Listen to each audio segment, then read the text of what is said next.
Who are you? Who am I? What's my purpose? What's your purpose? What are my next steps? What are your next steps? These are all questions that, based on my personal experience, that I've had time and time again in my life.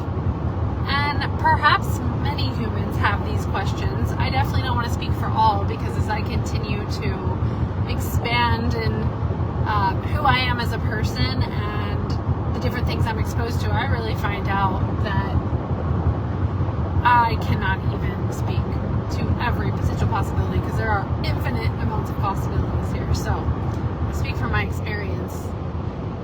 And especially being a coach and playing in the life coach space, being around a lot of different humans, and now playing in the soul growth, spiritual growth space, especially as a Akashic Records reader.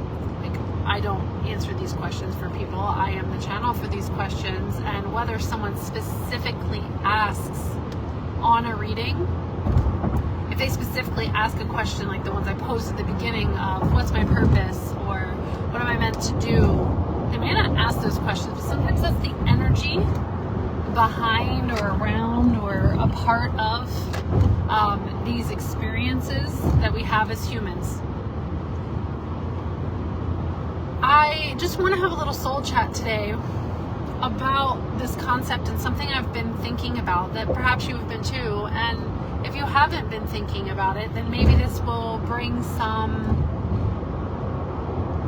different things for you to ponder and consider. And one of my goals in my life as the person that I am is to be able to be a power. This isn't even a goal. Let me just back up on that. One of the things I know that my energy and what I'm here to do is to be a powerful activator for people. And it feels like a lot of my life, at least where I'm at right now in my life, is really about sharing different things to help in your own journey, in your own conversation, maybe to help challenge your way of thinking. Not because I'm directly challenging you, but because perhaps I'm offering a different perspective you haven't thought of, or to be a model of possibility of what else you could lean into for yourself, or even just to offer maybe perhaps clarity and acceptance into something that you already are thinking, or you've already been thinking that perhaps you've maybe not fully accepted as part of yourself. And so what I want to talk about today is a little bit about titles, but maybe not in the way that you were expecting, because intellectually I know that many of you who are watching this, and I'm speaking directly to like the people who understand all of this today, is I'm not going to, unless someone pops a question in, I'm not going to unpack some of these concepts. I'm really going to speak like how I do with my clients regularly. So intellectually, you know that titles are just titles, and they're just names and words of things that we use to be able to articulate our way through life, to be able to describe things with the language. And one of the things that gets like unpacked a lot in the work that I do, both with myself and others, is thinking, like exploring the energy behind different things. So I was saying goodbye to Florida and the energy of Florida a couple days ago, because I really didn't want to leave, and I was sad to leave, and I went and sat over at the beach in Siesta Key, and I sat with Mama Cacao and connected into the energy of the earth, and I connected into the plant, the cacao plant, chocolate plant, if you haven't heard of cacao. And I began to journal, and the way that things were flowing through me were so clear, similar to the way when I channel Akashic Records, except for the difference was this was like my soul higher self journaling. And one of the things that came through as a perspective is, do I have to be a poet to write poems? Do I have to be a singer have to like call myself a singer to be able to sing? Do I have to be an author or become an author in order to write or to write a book or to publish? And then fill in the blank with any other scenario. Do I have to be this thing in order to do the thing? It's interesting because it's quite a simple concept that sometimes we forget. Once again, intellectually we get it, but there's a difference between the intellectual understanding and the integration and embodiment and like living that as your belief, as your truth, as your knowingness. This is the third time today. Okay, I'm in Central Time Zone. It's 12:11 here, but 1:11 Eastern Time Zone. This is the third time it's happened to me. I was texting my husband. It was 10:11 Central, 11:11, and then I saw 11:11 in this time zone, and now it's 1:11. So there's definitely some magic here with this. But yeah, just get back to the title thing. Like, do you have to be that or become that in order to do the thing? And here was what it was sparked by, and I'll have to, maybe for later tomorrow's soul chat, I will share the larger message that came through, because I really feel like it has the power to provide a lot of impact to people, to be able to be a reflection and a lens and a mirror. Is that when I was finished, it was a poem came through.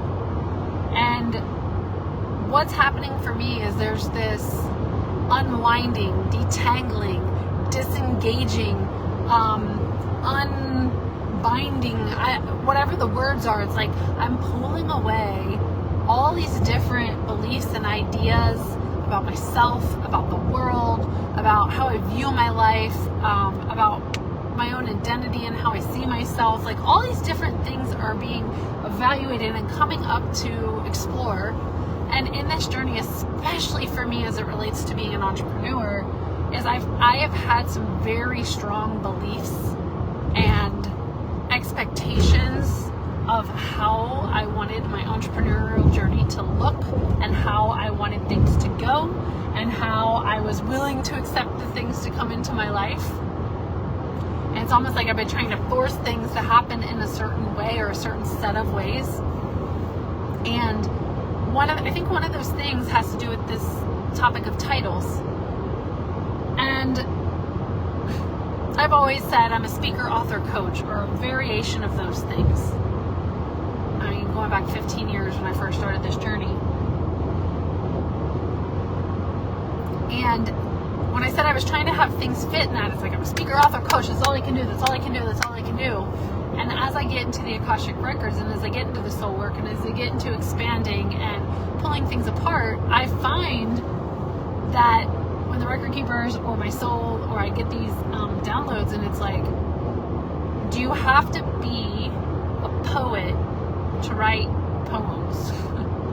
Like something as simple as that yet so profound, because think about this. If we have certain titles for ourselves or perhaps certain beliefs that support certain titles, then we could perhaps be blocking off the flow of our creativity or blocking off from receiving or allowing other things and other ways to show up. Because think about this. Let me see if I can break it down simple. And the purpose of this soul chat is for just to have a conversation, and then maybe one day I'm able to pull all this into more of a cohesive like line of from like a teaching perspective. But it's like, okay, if I'm a speaker, author, coach, and that's how I'm expecting and operating my life to live by, I am not available to be a poet because I'm not a poet. I don't write poems, so like I cut that off. And the thing that's interesting is like, for me, it's so liberating to be like, you know what, if the way in which information, inspiration, guidance, teachings, whatever you want to call it, if the way in which it wants to express through me is through a poem, am I available to that? So I ask you to consider in your life, what titles, names, what titles have you given yourself that you are currently involved with or maybe moving towards, and really reflect on that experience of, if you have that title, Are you allowing anything and everything to move through you? And what I'm saying, I'm not saying that this is just a complete opening up that opens you up to everything and keeps you stuck and confused and whatever. I'm talking about these small nuances. Like, this is the work that I do when it comes to like energy work and soul work and helping you to align to your highest timeline and get more clear on who you are and trust yourself and trust your intuition. These are examples of these small nuances that make a huge impact on your overall experience and how you open up to multiple possibilities and how you open up to more flow in your life. Are these small things that have the biggest impact. So this is an example of one of them, is that I'm just going to speak from my own example here. So I'm a speaker, author, coach. So therefore, I can't write poems. I'm speaking from like my frame of how I've gone about entrepreneurship. My whole life, so freaking hardcore at this. Like, I can't write poems because I'm a speaker, author, coach, and I have to express in these ways so people see me, accept me, view me as a speaker, author, coach. There's truth in that, and there's also limitations in that. There's truth in these labels that we use. There's truth in these ideas, and there's also limitation in these ideas. And the thing is I want you to like open up to the idea that perhaps some of the words and the languaging that you are using could also be the things that are keeping you limited in some ways. We do need language to be able to have communication in many ways, to be able to anchor different thoughts in. I get it. I'm talking about the small nuance here where it's like, what if the most powerful thing to flow through me that can make the impact on someone's day is a poem? But I'm not a poet, so I'm not even available for a poem to come in through me. Do you see what I'm saying? I'm not available to express in this way because I'm not an artist, because I'm not a singer. And what this experience has been teaching me is that I can still do those things, and those are the places where I've limited myself. Another way that this has been flowing through me is that when I'm in readings or I'm doing client work, because I am open for messages to flow through me in the ways that are needed, that are in the highest and best good for the person on the other side, I have sung. And I know that there's a deeper opening of the singing. And the thing is it's interesting, is because like my mind is like, but I'm not a singer. And that is what restricts me from that coming through, because it's like, oh my God, I'm not a singer. How can I even sit here and claim that I'm a singer?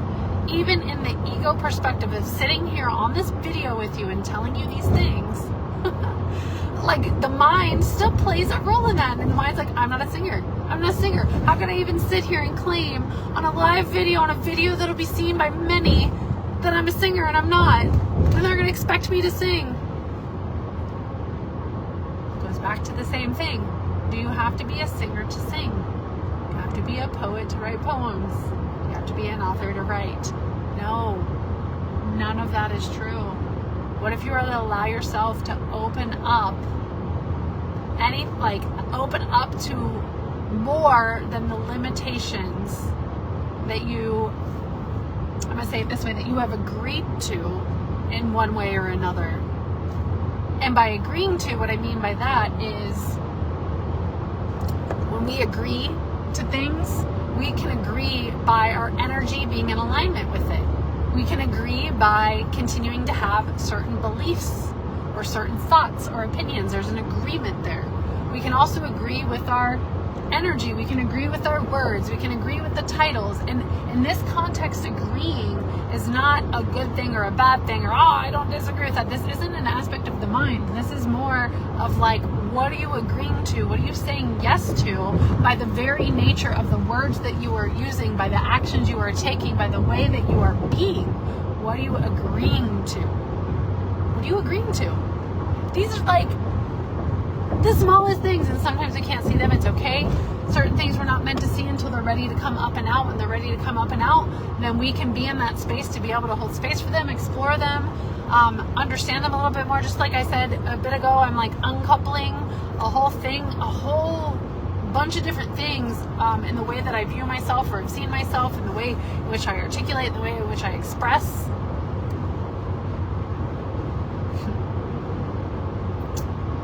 So let me know your thoughts. Let me know your perspective. Let me know what came up for you as part of this chat. If it feels really personal, feel free to DM me or reach out to me. If you if you want to explore and you want to go deeper and you're ready to understand more about energy and your own intuition and trusting yourself and moving from the strategic overthinking mind into more of the heart and the body and the soul, even deeper, and taking that even deeper. Even just thinking about that is so juicy, the transformation there. So if that's something you want to do, reach out to me and we'll have a little soul chat between you and I to see if working together is something that's aligned. What else? I think that's it. So I will see you later for the next soul chat or for the next experience I do live on here or that I put video up. Let me know if there's anything that you would like to discuss or cover in a soul chat.